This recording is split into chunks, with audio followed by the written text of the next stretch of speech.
Welcome to the Dork Forest. Jackie and her pals will never bore us. Shameless confessions about our obsession will make us laugh and smile. So let's explore the Dork Forest and dork out for a while. Hi, Jackie Kashian here. You're listening to The Dork Forest. You know the websites, dorkforest.com, thedorkforest.com if you like a determiner. JackieKashian.com has everything. Both of my podcasts, all of the stand-up stuff, the new album, links to YouTube, Instagram, TikTok, all the things. But so, I think, does dorkforest.com, where you can look at old videos of different shows. Anyway, if you want to support the show, tell people about the show, review it on iTunes, thumbs it up on Pandora or Spotify, wherever you listen to podcasts. I appreciate that. You can donate. You can donate monthly. PayPal lets you do that. You can also do my Venmo if you like. It's at Jackie Kashian, absolutely everywhere. And my email address is jackie@jackiekashian.com, and that's what the PayPal is. The PayPal link is on jackiekashian.com and dorkforest.com. And go to any of them. Thanks for listening. There's merch. There's stand-up, there's tour guide, you can find out where I'm touring. This is getting long, so let's get into the show. Hey, Jackie Kashian here. I'm in Denver at the Denver Comedy Works condo, the only condo, quite honestly, that I've ever enjoyed. So but it's the Dork Forest, so I'm talking to fan of the show, Seattle trombone player and all-around good egg, Antonio Portela. Welcome to the program. Thank you very much for having me. There you go. Now we've done that, and now you have a YouTube channel where for an hour at your lunch break you try to record and play some trombone. Is that correct? Or that is, or yes, you mix it up? Yeah, go ahead. No, that is correct. So is it okay if I go a little bit of backstory with this? Please. Oh my gosh, clock eater, do it. So basically I was working as a brass repair technician. I know how to fix trumpets, trombones, tubas, everything else like that. So I have a background in that, and that's been a lot of fun. But I got laid off from my job due to the pandemic. And so, everything was closed, music, basically all performing arts, just a lot, art stuff in general, comedy, everything was shut down. And so I decided I want to be part of the help. So I got a job in the medical field. Okay. So I was doing that, and I was really missing playing, performing, when that has been my passion pursuit, since I started playing trombone in 8th grade type of thing. So for a long time. So I decided, I was like, what's going on? And so I saw a multi-track recording that one of my buddies did, just kind of off the cuff, something for fun. I was like, I'm going to start doing that. And so I use an iPad with the acapella app and a mic that's plugged into it and some headphones. And so what I do during my 1 hour lunch break, I try to do it once a week, where it's a way to perform again, as well as play a lot of pieces that I've always wanted to play, but never really had a chance to, because, Right. It was somebody else's agenda, maybe, or exactly. Someone else picked the music. Yeah. Exactly. So it's youtube.com/Antonio Portela, right? That's your YouTube channel. That is so it'll be in the notes, folks. Yeah, and I'm sorry, that's the long way. I should have said Antonio Portela on YouTube, and it's called My Lunchtime Project. Right. Because the goal is to record and post on YouTube in 1 hour during my 1 hour lunch break. Okay. And do you get to eat lunch? I generally have a protein bar, like at the end. Right. You're just like, and nom, back to work. Okay. Well, first of all, let's talk about, I'm going to start with my first question. Why did you start? What school system starts teaching kids instruments in 8th grade instead of 5th grade? What happened there? Why 8th grade? That's a great question. So I grew up in Sacramento, California. Okay. And it was in kind of the North Highlands area, the Grant Park School District, where it was just not a ton of funding, and they did the best they could with what they got, essentially. Sure. But at least so they had a music program. They did. Yeah. But most music programs, at least in the at least in the school district that I was in, started like in 7th grade. They didn't have the 5th, 6th grade band. We had like general music type of thing, Okay. but they're just, There at were least no my, instruments and stuff like that. exactly. So when you took, did you start with trombone? I did. I wanted to play percussion. I really wanted Okay. to play. I really wanted to play drums, and And they talked you into it. It's a classic way with high school bands. We're like, we have enough drummers. We're going to need this. Yep. I was talked into clarinet, and I was like, there's 30 people playing clarinet. Why am I playing clarinet? And what I wanted to play was oboe, but they said that it was, I was probably too dumb. And he was a terrible band director. That sounds terrible. Yeah. In retrospect, it's just a terrible thing to tell a child. No, Yeah. you're not smart enough to play the oboe. Interesting. Okay. Yeah, mine was, you have long arms. Trombone it is. Wow. Very basic. They're Yeah. like, you're going to be tall. It's going to be great. We're going to need someone who can reach those beats. Now, trombone is bass clef, treble clef. Bass clef. Bass clef. That's right. Okay. So, and what was the, okay. So and then I want to talk about early. So you fell in love with it. You were just like, I really like playing brass. Yeah. Did you switch to other instruments too, or? Kind of. So at least like, 8th grade, I was bummed. I'm like, I don't want to play this thing, and carrying it around. And then 9th grade, I joined marching band. I was in concert band, and I found like my people, my community type of thing. And I know it sounds really like hokey and after school special, but once I kind of got bit by it, I was like, I'm going to do this for the rest of my life. Oh, that's amazing. That is so cool when anyone finds anything like that. And it's so funny that it was 9th grade. And I will say that marching band, even though marching band from the outside looks super dorky, people are like, it's marching band. Who cares? You're like, guide right. Anyway, so but the crazy thing is within marching band, there's cool kids and not cool kids. Like, and a lot of times the brass, that's a cool bunch of people. Those are the trumpet players are usually the studs, and the hot, and of course first chair, the egomaniacs. The trumpet players is the music world joke is, how trumpet players greet each other. How? Hi, I'm better than you.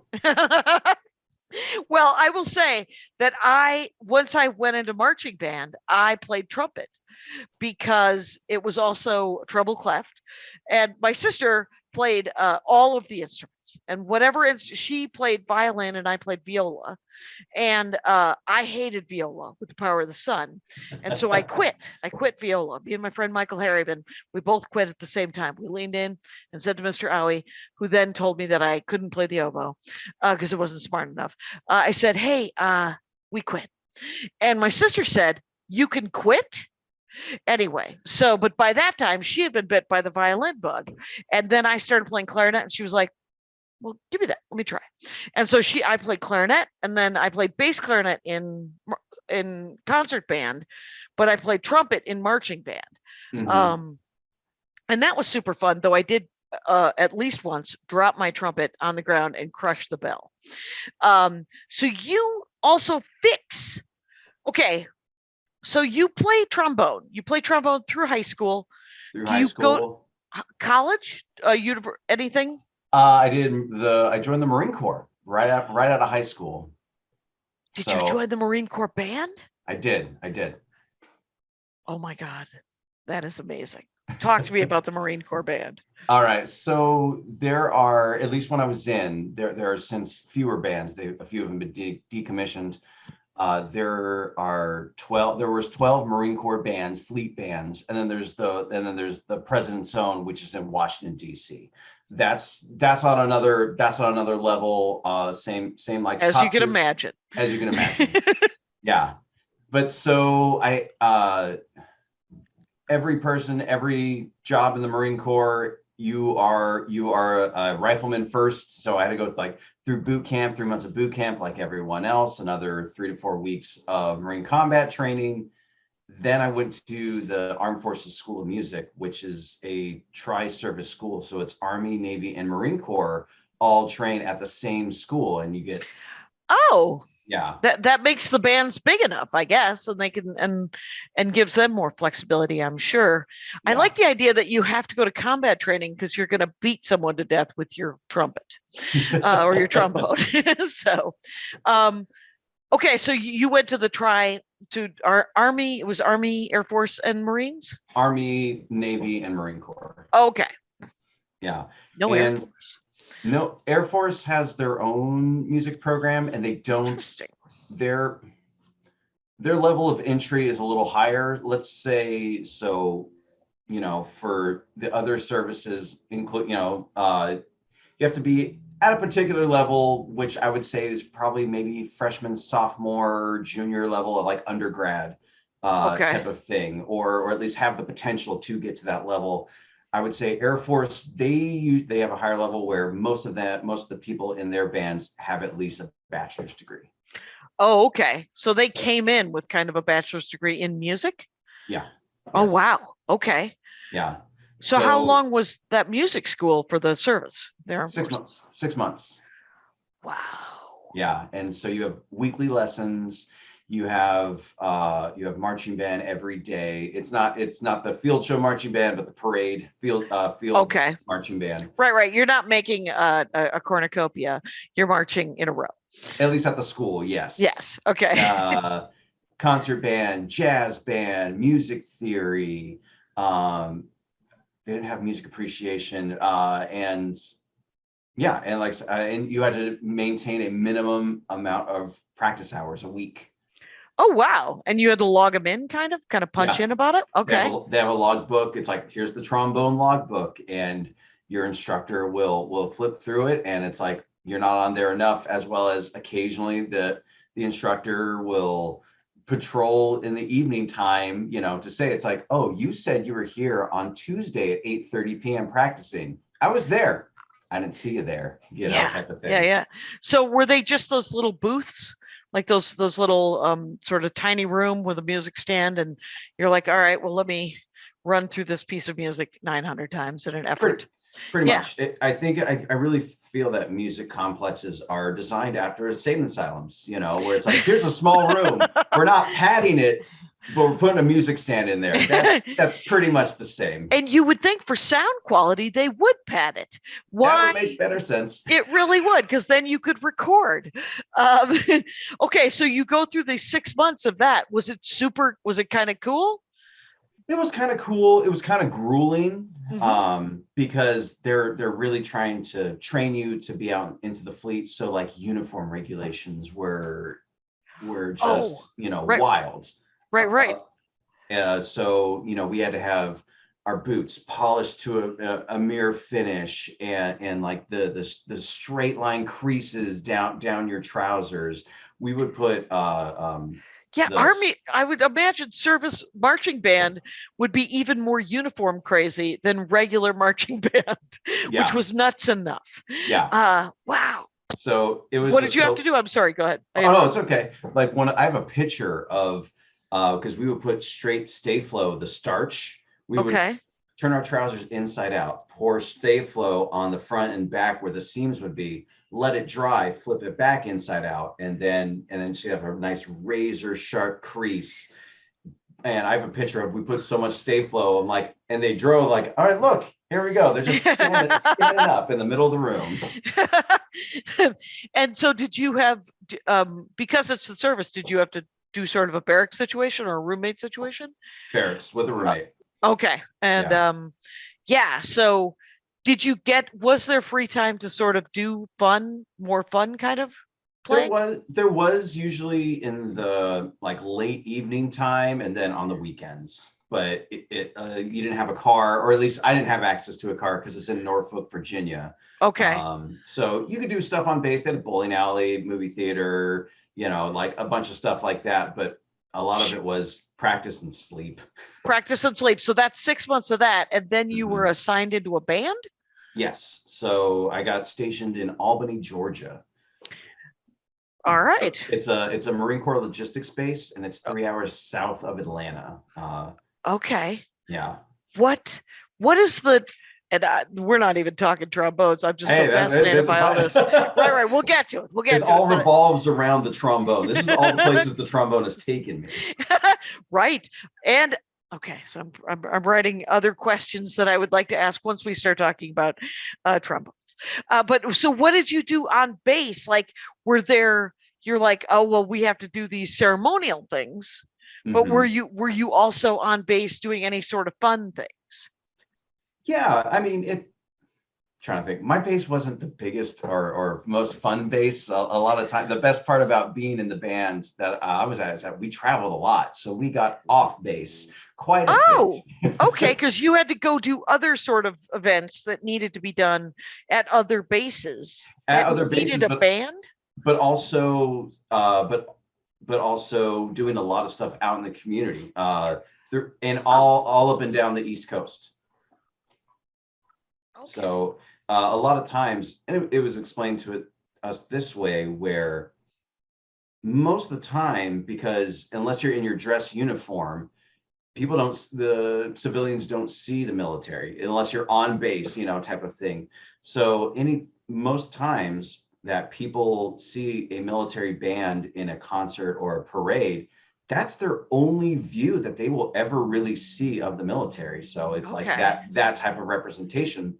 But because of that, we traveled, like I said, Every weekend or yeah. yeah, every like it'd be like we'd be in town on base for like 2-3 weeks. We may have a ceremonial change of command or retirement ceremony, something like that. But a lot of times it's like, okay, we're going to Cedar Falls, Cedar Rapids, Iowa. We're going to Connecticut. We're going to New So you'd York. fly around the country. Yeah. And so here's the question about the uniforms again. All right. Were you in dress like Marine dress blues? Or Yes. was there okay? Well, that's kind of cool because those are the fanciest of all uniforms. I'm a little biased, but I agree. Yeah, well, you would.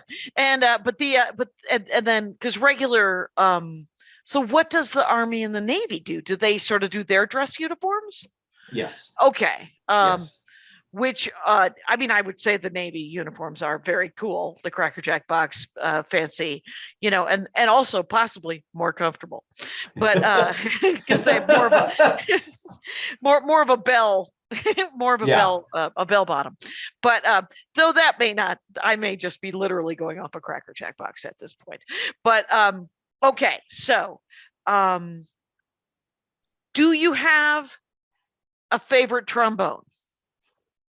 Like how many trombones do you own at this point? I own 3 trombones currently. Okay. I'm primarily a bass trombonist. So, do you want to go through the lineage of the different trombones? Yeah, let's talk trombone. Like I don't know anything about trombones. I played a trombone for a heartbeat when I tried to learn bass clef, and I got rivalry with my sister.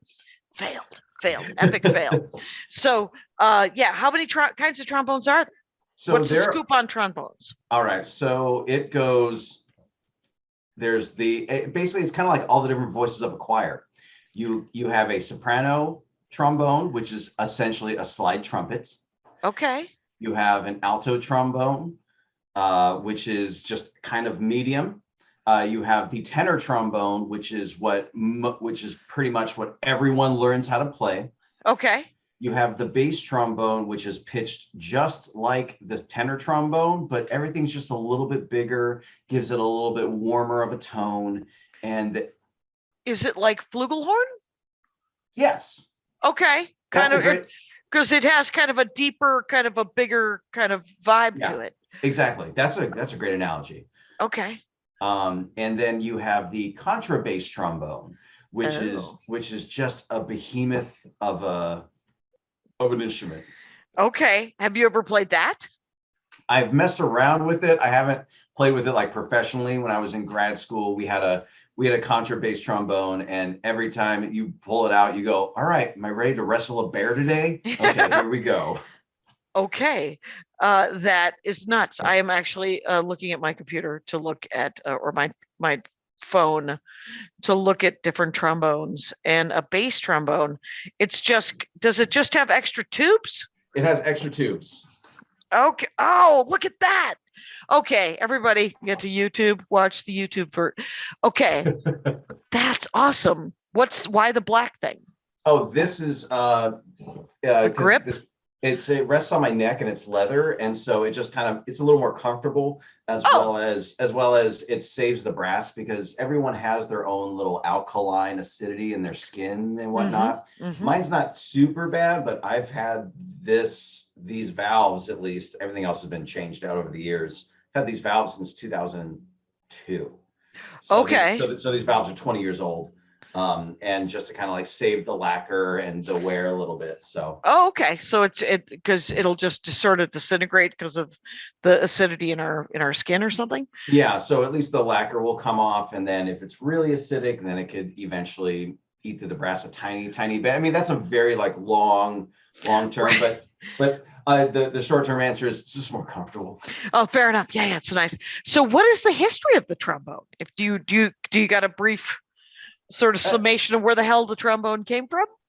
I did a report so long ago. I'm sorry. I should have done some research. But I can say it was. People can look it up. Yeah, it was a long time ago. It was originally made out of wood. What? Yeah, so like the original like trumpets or clarinos, I think that's the right term, were like were made out of wood, and so all the brass instruments, for the most part, the ones that were around during the Renaissance, Baroque era type of thing, like they're originally made out of wood, and they eventually transitioned into brass. And so, yeah. Interesting. Our brass instruments, and you don't have to know this, but now I want to know, were they made on a specific continent? Like everybody had drums, right? Like all the different peoples of the world, and have drums, but I know that some stringed instruments were made in specific areas. Obviously, different people had different stringed instruments. So wind instruments, there were horns, and they were sometimes made out of animal. I also did a report many thousands of years ago. But I always wonder, I feel like the brass instruments were made in Europe, but that might just be Whitey Magoo sitting in a fishbowl of my own making. Do we? No, you're right. Remember? You're right. Okay. Pretty much, I can't remember a particular country, but dates for the most part, most of the instruments or wind instruments were developed in Europe. Okay, with valves and slide. Yeah. So I was gonna say, and a lot of them were probably mostly used for ways of military combat. Like most things usually revolve around people killing each other, which is sad. But I read an amazing book in junior high about the Horn of Roland, and that dude, he was like, I need some help. And then Lord of the Rings, of course, Boromir's horn, and so there's horn talk in my in my childhood, sure. And then of course I read The Bravest Teenage Yanks, which was they were all the children that were in the Civil War, the Union Army, that got Medal of Honors, and they were almost all trumpet like the bugle kids and the drummer kids and the flag kids, and they were all Medal of Honor because they were children and they didn't know any better, so they're constantly doing very heroic things that someone older would have been like, no, it's just the company flag. I don't care that much. Yep. Anyway, so Douglas MacArthur's father, Arthur MacArthur, that was his name, and he was in the Wisconsin regiment, the Union Army, and he saved the regiment flag on Missionary Ridge in 1863 or something like that, 64, and got the Medal of Honor for it. And he was like 18 or 19 years old. And you're like, too soon. Yeah, I'm telling you, when you were 40, you would have been like, new flag. Yeah. So, It's like, that's okay. That's okay. Anyway, so history of trombones. Any fun anecdotes that you know about trombones historically? It's one of the most unchanged instruments compared to every other instrument out there. There's been, you can look through like the history of the trumpet, the history of the clarinet, and you know, all of these other instruments, and it's like you can look at the very first trombone and you go, that's a trombone. Right, because I know the clarinet, they added keys and they add, little pinky. We're gonna pinky swear in this weird little note. Now with Yeah. trombones, the tenor trombone, and maybe more of them, are literally, is it just the size that affects the soprano versus the alto versus the Exactly. Okay. Exactly. And then there's the slidey bit. That Mhm. was always the thing, is how do you know when you hit the right note? That's Is a it just great question. Yeah. practice? It's practice. So it's kind of like first, there's 7 positions on a trombone. Okay. And so first position is all the way in. Fourth position is around where the bell is ish. They're all kind of like generalities, but it's like first position's there, fourth position's at the bell. Sixth position is basically your hand is all the way extended. Seventh position is you just kind of like let out your fingers a little bit, and you have like this far away before the slide kind of comes off. That's seventh position. Okay. And you fill it in between there, between. That is so weirdly fluid for something that's supposed to be kind of like music. I think of, jazz, of course, not precision isn't the, it's more the vibe, right? It's more the emotion. That's the second time I've said the word vibe. Hey, Feel free to, it's a term that's used a lot. It's a good music term. Music term. But that's why you and your long arms that's just weird, because you obviously can get a different tone or a note than other people can. Yeah. So when you look at a piece of music and then now, this is a weird question. I would imagine that a piece of music would just have notes on it, right? It's just music. It doesn't tell you what the position is. Like you're like, oh, I'm shooting for a C here.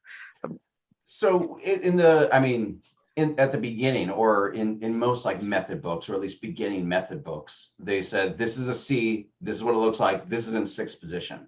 Okay. And so like even I came with props ready to go. Oh, hello.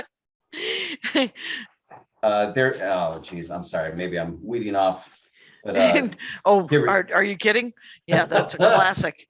So it's basically, here's kind of like a layout of the slide and all the different positions. It's okay, table of harmonics. Yeah. And it literally has first, second, first through 7th, and it tells you the inches in between each of those different harmonics. That's so interesting. Yeah. Okay.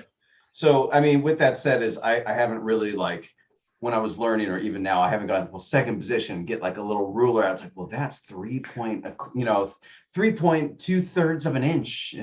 Well, and that's the question. Like, how do you know what makes a great trombone player versus where you're like, well, that person does not get it. Like, because I imagine that there has to be and I'm sure this is true with all instruments and all music, but there has to be an organic vibe where you're like, me and my trombone are friends and we know where things go. Yeah. More than other instruments, I think, to some extent. I would say I would say yes, but also every instrument has their own unique hurdle that you go, God damn it, I got to tackle this thing.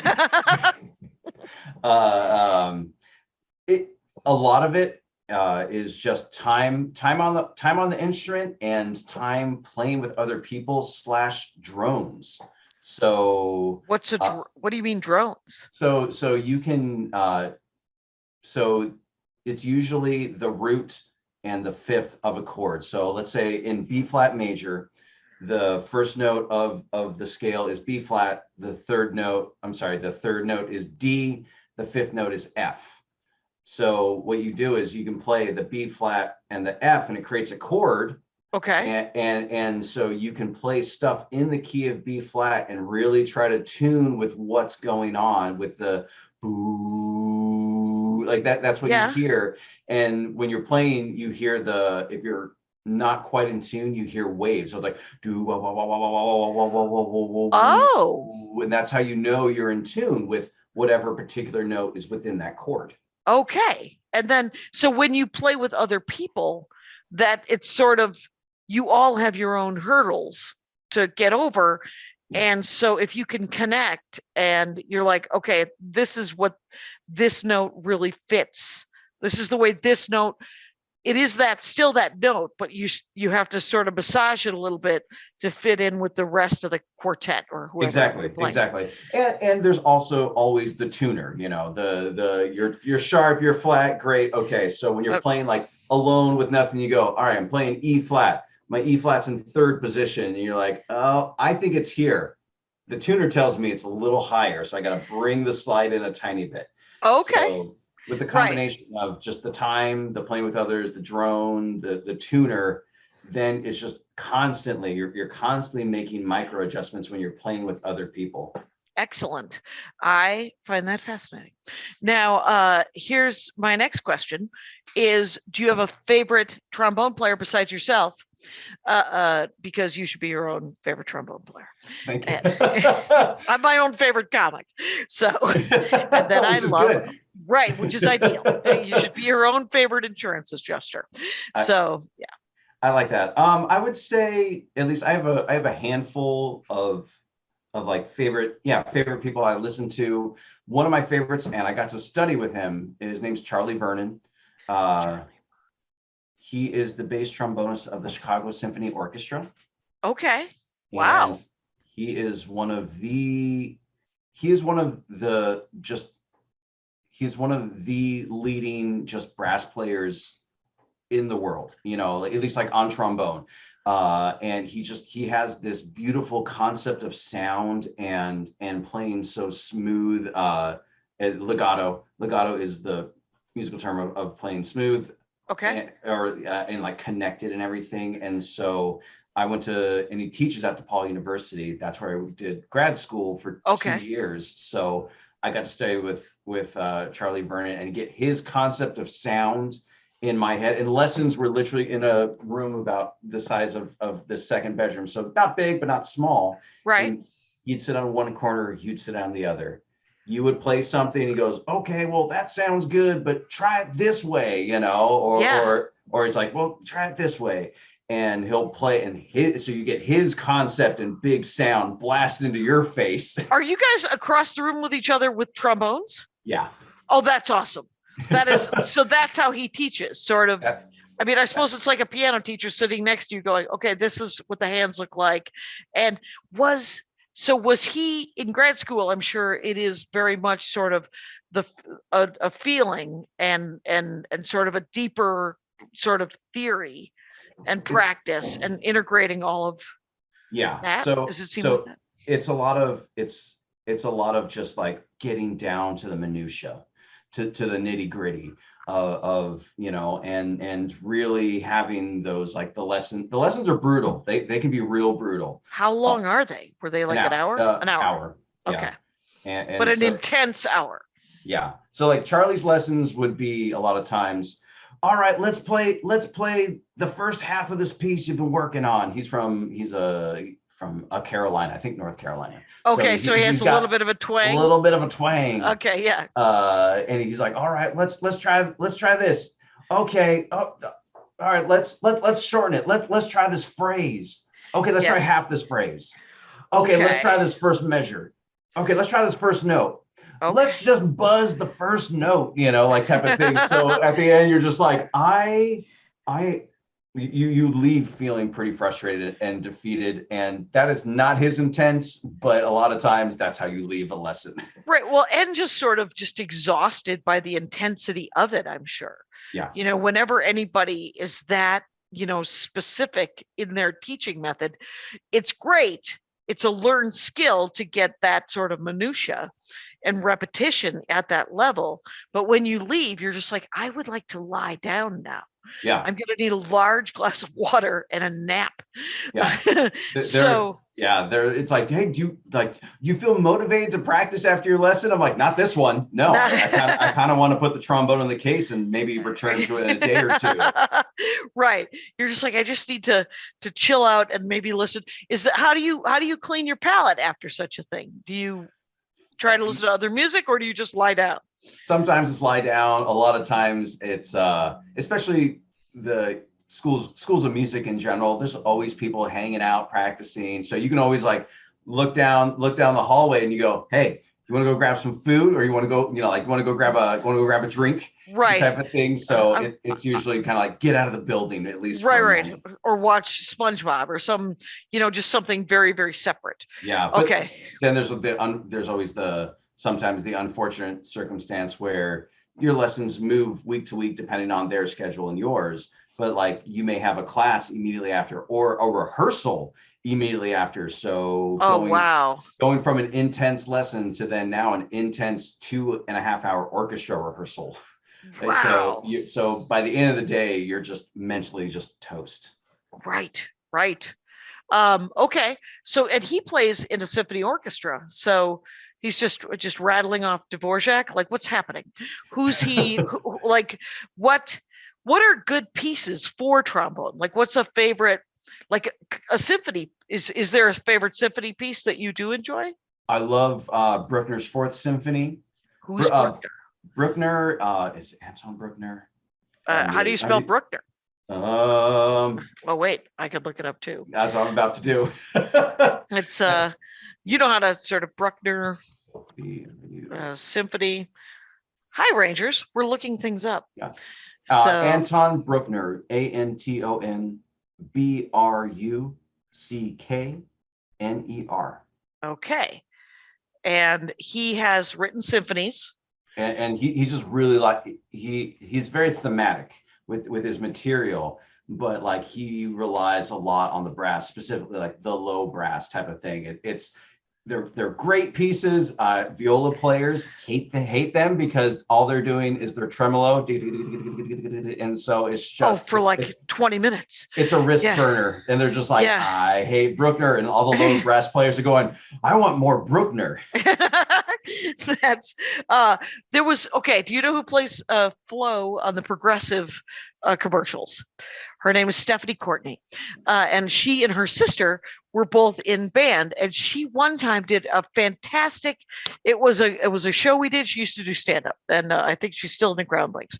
But whatever, her and her sister came up and acted out one of their performances, but they just did the music on voice. They didn't. She was like, my sister played the clarinet and I played the bass clarinet. That may not be the instruments they played, but it was like that. And the clarinet, she sang the main part of it, right? She was like da da da da da da da. Again, these are not real. And then Stephanie, I guess, played the bass clarinet or whatever, and would go 1 2 3 4 2 2 3 4 3 2 3 4 14 2 3 4 da da da da da 1 2 3 4 2, and they did it for like 3 minutes, and it was literally one of the funniest things I've ever seen. So Anton Bruckner is an Austrian composer, organist, and the music theorist best known for his symphony, masses, and Te Deum and motets. What's a motet? You don't know. You don't have to know. Whatever it was, he lived until the late 1800s. Is anyone writing new symphonies? It feels like all of those guys are from the 1800s. That's a big hurdle. There are people that are writing new symphonies, but a lot of times they don't catch. They don't catch, and or it's a lot of times it's either they're done in schools. Okay. And or there'll be a world premiere with a big orchestra, because not every, but most of like big full-time orchestras usually commission at least a handful of works, or have a composer in residence that they're trying to create new things and whatnot. But it just everybody goes back to Bruckner. everyone kind of goes back to the Bruckner of like, it's the names they know, I'm waiting for the Kashian Symphony, but it's hard to get that off the ground, or at least, right. or it'll be performed for like a weekend type of thing. And then, right. It's got to make it into high school orchestras if it's ever going to become something. Like the fact that I still remember the name Dvorak is weird. Yeah. And so what was your favorite symphony of Bruckner's, or one of them? Well, I mean, I love Bruckner's Fourth Symphony. Bruckner. Okay. Yeah, I would say one of my first professional gigs was the Saint-Saëns Organ Symphony. And let me look that up. And Saint-Saëns is another composer? He's another composer. Okay. That, like there's, and he's doing vital work with the trombone. Yeah, so it's just a beautiful piece in general, where it has the softs, the louds, and it's just a giant. It's a 3-4 moving piece. It's been a while since I performed it, but Sure. It's a multi-work piece, and it's all just kind of building up to, where the hell is this damn organ? It's in the name, the Organ Symphony. And it's like the very last movement. It's like, bah! And so it's just a beautiful piece of work in general, and it kind of stuck with me because that was like my first like professional gig, at least when I was in college. Okay. So type of thing, like my very first, like I got called for a gig type of thing. So. And what was that gig? Go ahead. Sorry. What does that mean? You got called for a gig in college? I don't actually know. They're like, I mean, how do you submit yourself to be a trombone player in a gig in civilian life, right? Yeah, that's a great question. So I mean, a lot of it is just networking of that. I was gonna ask if it was like stand-up, where you're like, is there a lot of hanging around? Yep. Yeah. So sorry. So a lot of it is your instructors that you go to school with are most of them are professional gigging musicians, or at least tapped into the community. Okay. And so there's a handful in the US of large full-time orchestras, but most other places have regional orchestras. So they may do a performance once a month or every 6 weeks or something like that. And so a lot of the teachers are playing in those orchestras. And so sometimes they need extras, or sometimes they need extras, or they go, hey, we're getting just this. This was for a church that just got a new electrical organ. And so to commemorate that, they're going to do the Organ Symphony. And so the church music director was someone at the school, and bam, bam, bam, bam, bam, bam. And so it was like rubbing shoulders with, I got to play with my instructor and the conductor of the orchestra.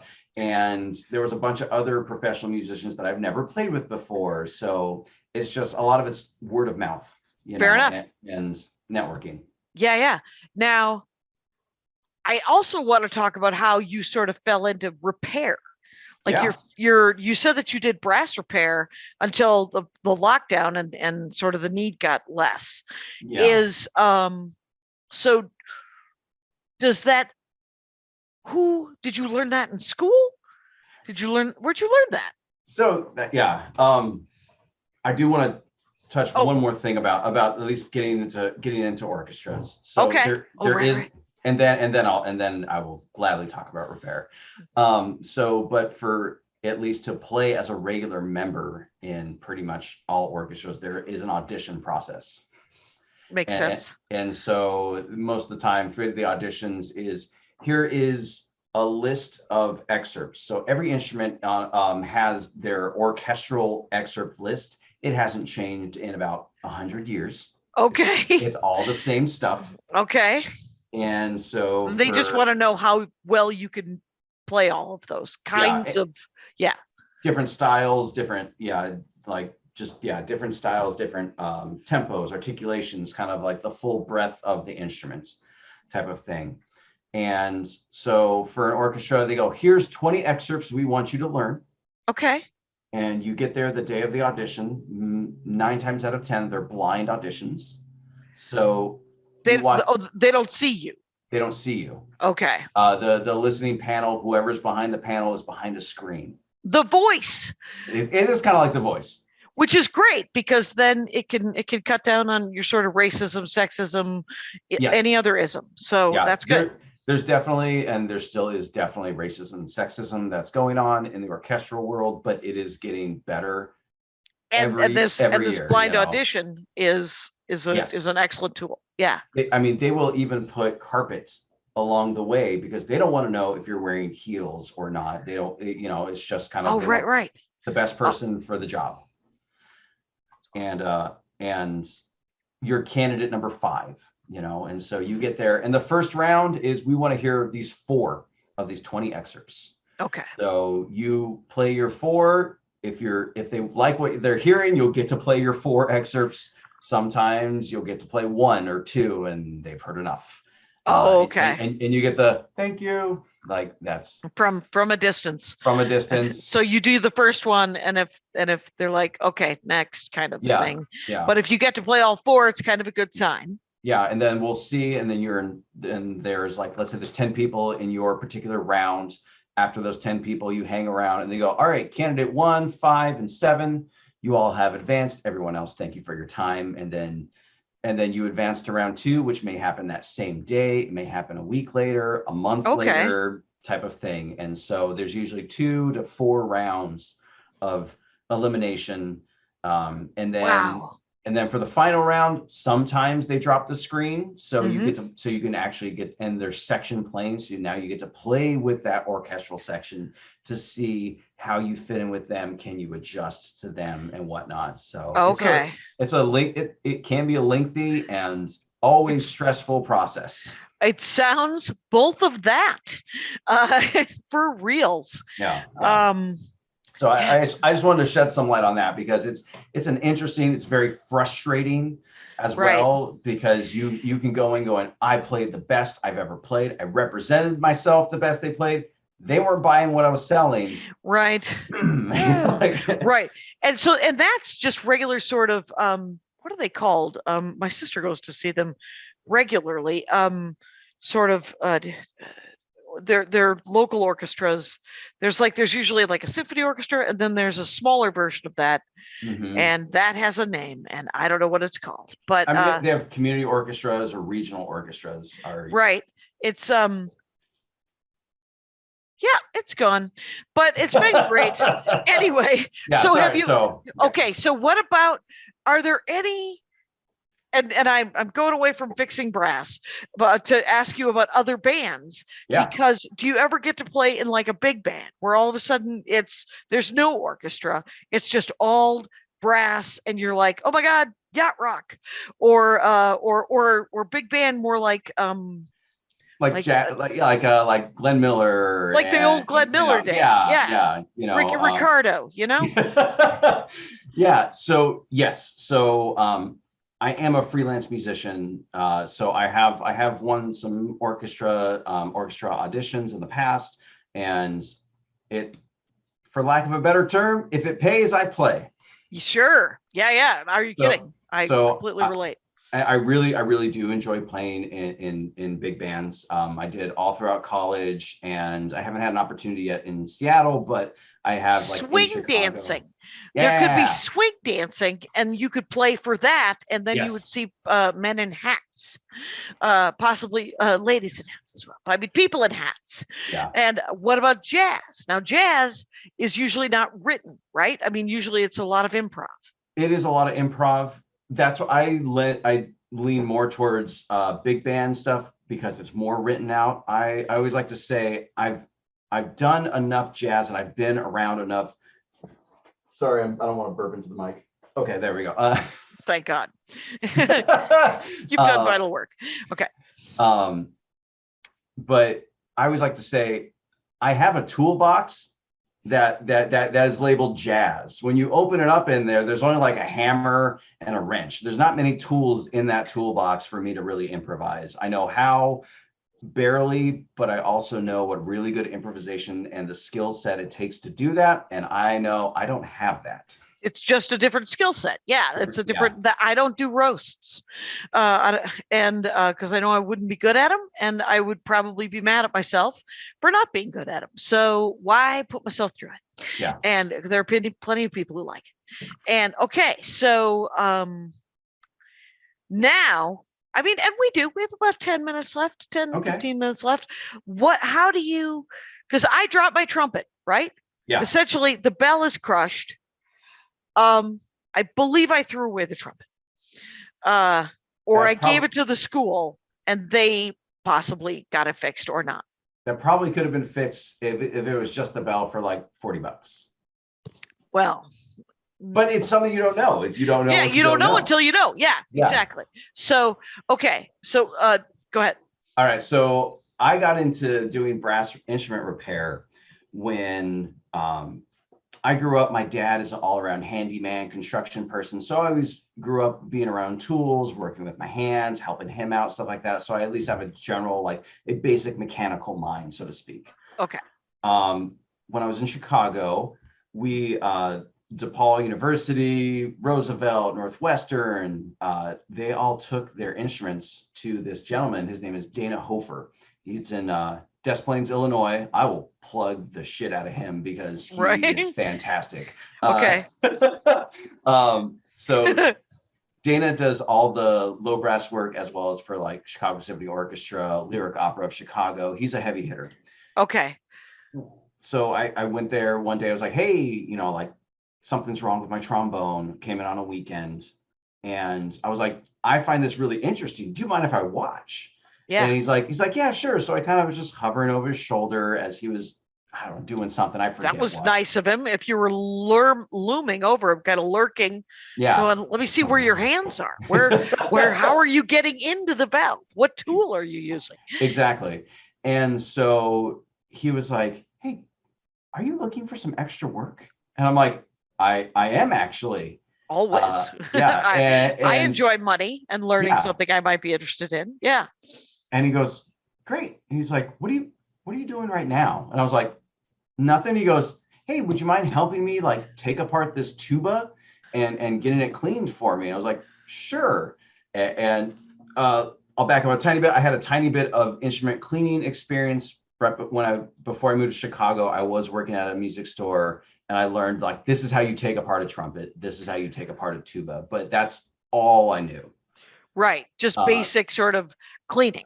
Yeah. And so he's like, I helped him. I stayed an extra couple hours. I don't think he charged me for whatever he was working on my trombone. Right. And then gave me like $50 for for helping him out. Mm-hmm. And then he's like, hey, if you're free on Saturdays, I'd love to have you come by. And so I worked there every Saturday for 5 years. Oh my gosh. Yeah. That is an amazing apprenticeship. Yeah. So it was just started cleanings, and then it wasn't like a full-on apprenticeship. At least it wasn't intended to be, but just being around a master. And then it's like, once I got comfortable with somebody, he goes, okay, I'll show you how to do this. So it was just more of a long-term apprenticeship, so to speak. Yeah. Because I'm sure he had you do all the things that were relatively simple that he didn't have. He was like, well, then I can do this weird fiddly thing. That's exactly. But we can also get the work done. Right. So you're cleaning trumpets, trombones, tubas, French horns. Yeah. French horn, one of my favorite instruments. It's the cello of brass, I often think, because I love cello. It's because cello is one of my favorites too.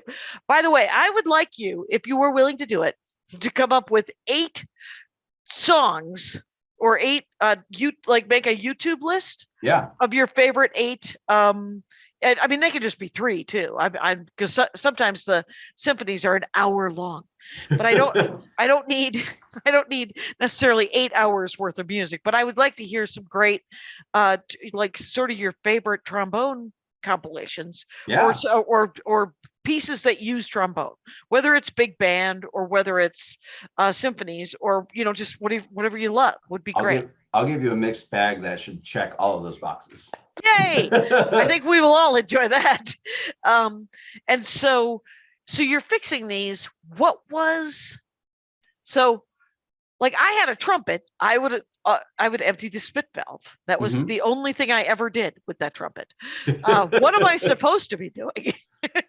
So you're supposed to give your or your instrument a bath, like you do In water? in water. So it's supposed there's like a general cleaning that if you do it supposedly like every month or 2 to 3 months type of thing, it just kind of helps keep the gunk out. This and kind of just it's kind of like the oil change on your car.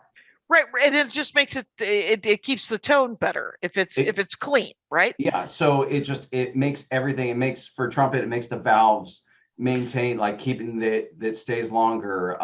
And as we play, it builds up condensation, which then can build up gunk and calcification, and Okay. it could be gross. Yeah, It it sounds real gross, disgusting. especially with The spit people valve that itself was gross. yeah. And you were like, well, so sad, too bad. I have to do this.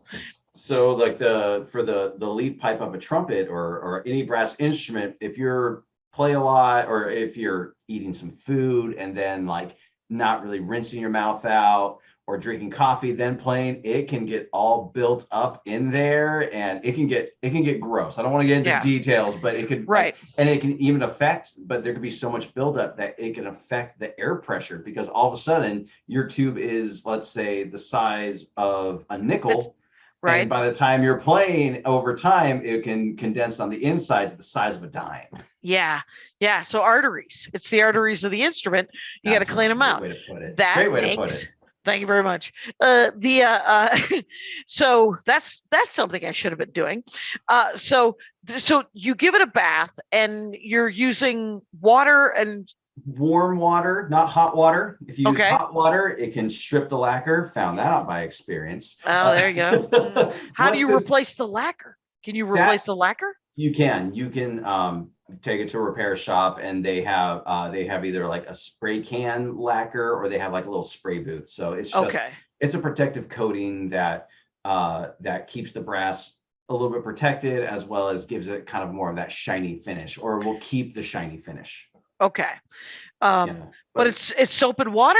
No. Warm soapy water, Dawn, and then you can get little snakes or little scrub brushes, so like almost like a tiny little pipe cleaner. A little bigger than a pipe cleaner, kind of like almost what you use to clean a bottle, like a baby bottle brush type of thing. Cut the head off and then it's on like a little wire so you can feed it through all the tubes and get all the gunk out. Okay, so you're cleaning different brass.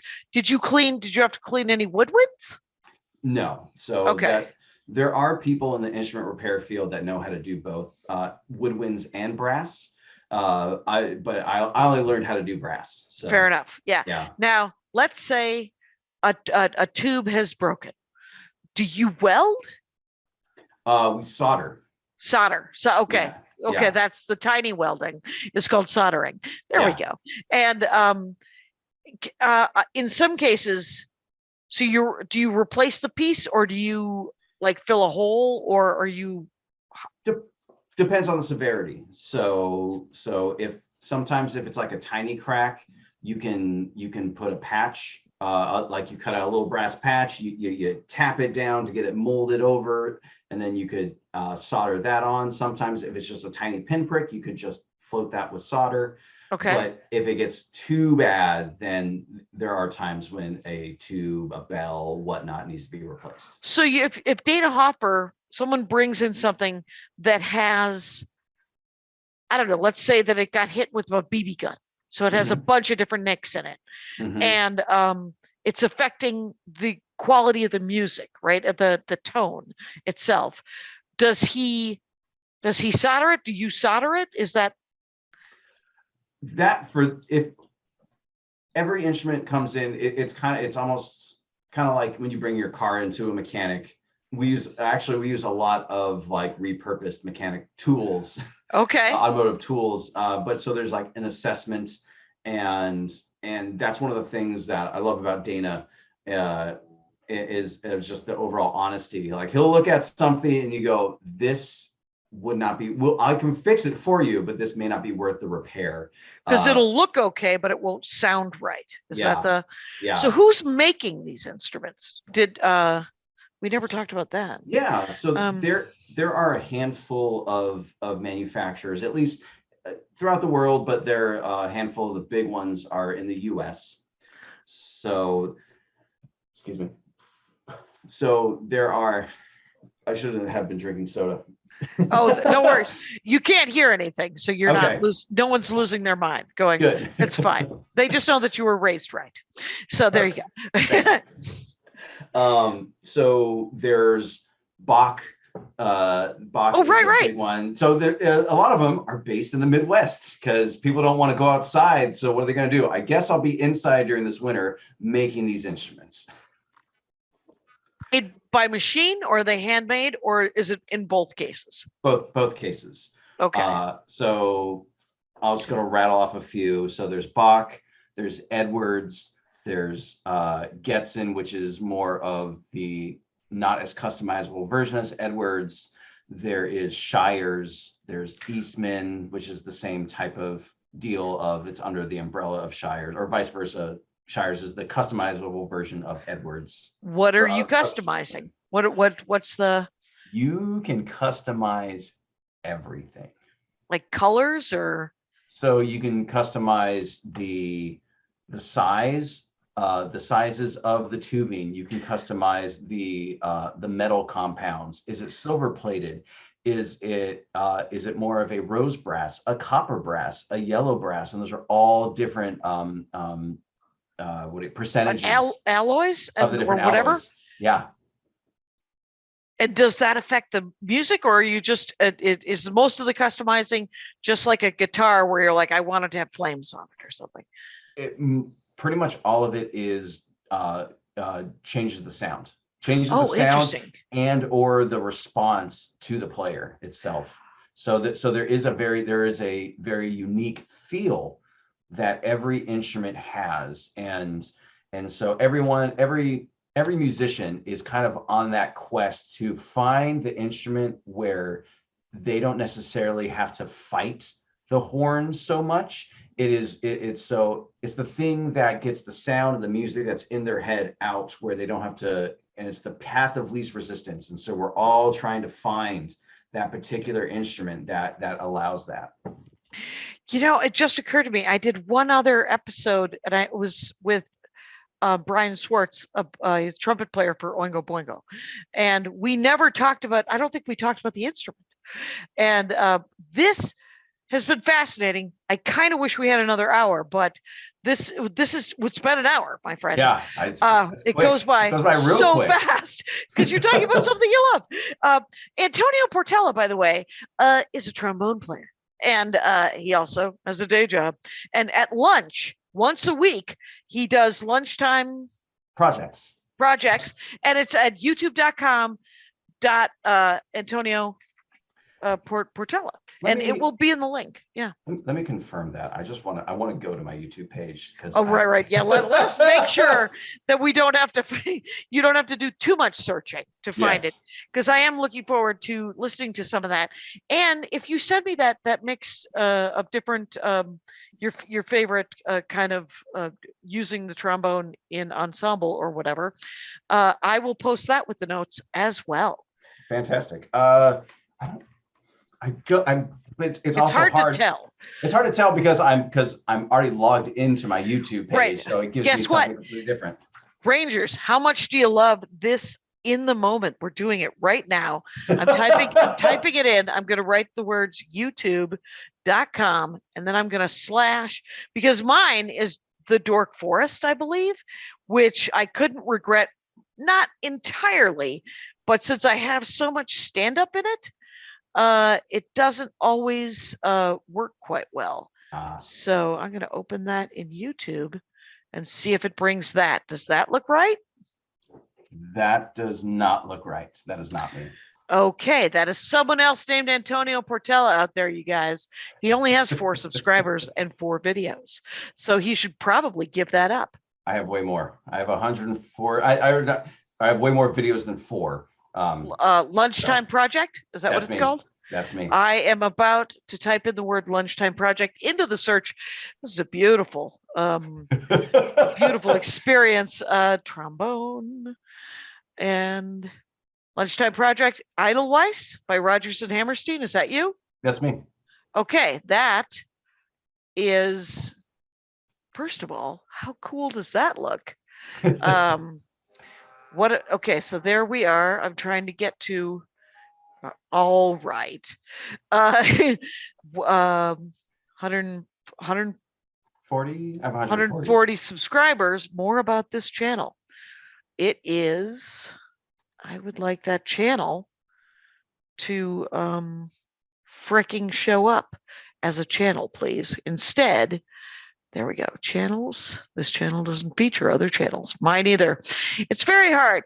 I'll tell you something about YouTube. It's a little more complicated than it claims to be. It's real easy to upload. After that, it gets real convoluted. It really does. But you seem to have a picture of either an action figure or an anime. What is your avatar? It's a trombone. It's like a transformer thing holding the trombone. I saw that on a Real Big Fish music poster years and years and years ago, and I loved it so much. I was like, I'm just, which I now realize that I'm probably taking intellectual property from somebody. So I apologize for that. That's it. And if anybody knows, let's snark on them, and then you'll give them a couple of bucks. I would like that. Or you'll get the permission. I at least have the link, and that's the good news. And I will post that link in the notes. Antonio, thank you so much for your time. This has been fascinating. Thank you. This has been a lot of fun. It's an excellent dork out about the trombone, and I have learned very much. And Rangers, you know the rules out there. Take care of each other. My hat, my hat, my hat. They're dancing around my hat. My hat, my hat, my hat. Well, what do you think of that? If it looks like a Mexican hat dance and it sounds like a Mexican hat dance, it's most likely a Mexican hat dance. So take off your hat and let's dance. Yay! Oh my God. Why don't we just call that as the end of the show?